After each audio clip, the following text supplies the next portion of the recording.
Good morning. Welcome to the Stitchin Post gallery wall. We have a brand new show, and it is featuring Betty Davis Daggett, who is from Tualatin in Portland, and she and I have known each other for many, many years, and I find her progression as an artist very, very interesting, and I think that's what you're going to see as you look at the gallery wall. She does take a lot of workshops, and this quilt that you're seeing first, she started in a workshop with Rosalie Dace. And Betty, as you can see up close, is really known for this little seed stitching. And I think it adds so much visual texture, and she's combined it also with machine stitching. And as we progress, you're going to see a lot of these techniques just used in different ways. She also likes to experiment with surface design techniques, and these pieces were all screen printed in a deconstructive screen printing workshop. And then she kind of dove into working with some natural sort of materials as a resist. And this is actually a rhubarb leaf. And what she does is kind of let the line work and imagery that happens in printing tell her what she can do with the piece. And she's doing a lot of collage work as you see these next few pieces where there's layering and stitching, and most of the stitching is by hand, but she also does machine stitching. And Betty also has a huge collection of antique kimono fabrics. As a flight attendant years ago, she collected a lot of textiles from Japan, and even the smallest piece she keeps and works into these collages. And these ones, she has used a commercial frame to mount them.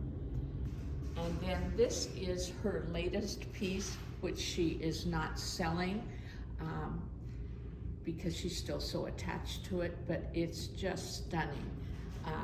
And a lot of different colors on the cloth, but with the stitching and the crossing over of like the reds like this, it starts blurring some of the lines that you see where the colors change. And to me, that's kind of a magical way of making a piece come together. She belongs to a group in Portland called Mix Materials in Extreme, and they give themselves challenges each year. And this was a dimensional challenge that she did. And again, you see all of the layers.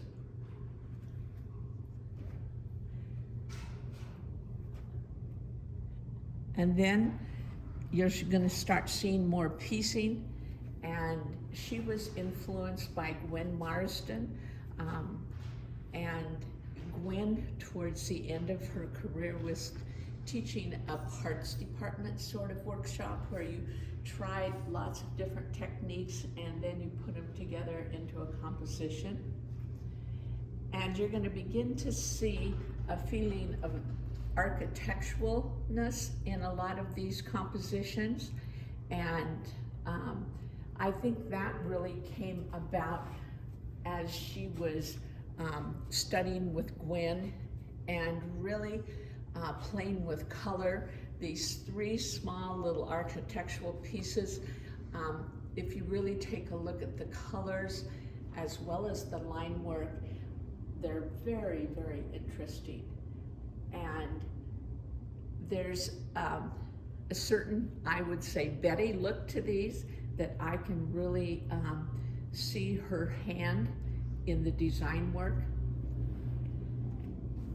And then we come to her last piece where she has put a lot of words into the piece, and it really tells a story. And if you get into the gallery to see it, I find already, just since the show's been up for a couple days, that people stand here and start reading all of these. And not only are there really interesting words, there's a lot of interesting textiles. Most of them are commercial. There's a few hand-dyed. But I think the diagonal feeling in this composition adds a lot of energy. So I'm hoping that sometime this month, in the month of August, that you get a chance to come and take a look at Betty's work. This is a really fun project that we get to do at the Stitchin Post, and every month feature a different kind of artist. So thank you for listening, and we hope to see you soon.